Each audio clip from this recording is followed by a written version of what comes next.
How many of the firm beliefs that you lead out of, how many of those did you actually choose, and how many did you simply inherit?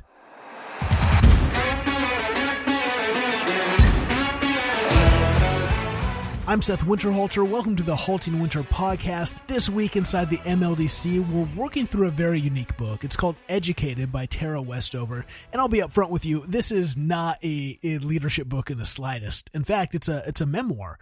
It's Westover's account of growing up in a survivalist family on a very remote mountain in very rural Idaho. She never attended school, and yet she eventually earned a PhD from Cambridge University. It's a stunning piece of writing, and it's also, underneath everything, one of the most honest books, just transparent books I've ever encountered about what it takes to genuinely grow as a leader. Let me give you enough of the story to understand why. Westover grew up in a world her father constructed entirely from his own fears and convictions. He was anti-government, anti-medicine, anti-formal education, and the family operated off that grid, both literally and intellectually.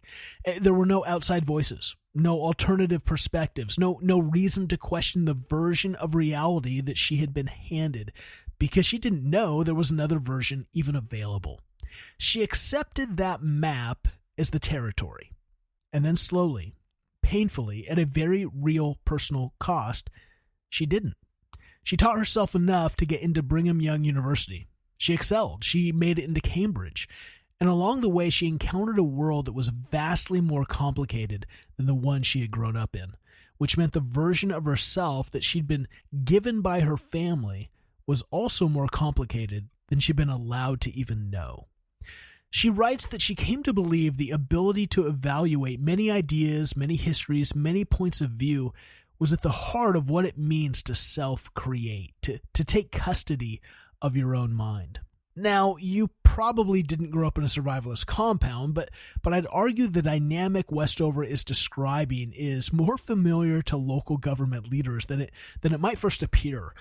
You lead inside organizations with their own inherited maps, assumptions about what council will support, about how budget conversations will go, about which ideas get taken seriously and which ones don't, and what kind of leader will actually succeed.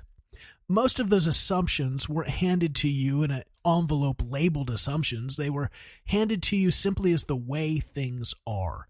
There's a real chance that some of them, maybe even most of them, are outdated or were never even examined well in the first place.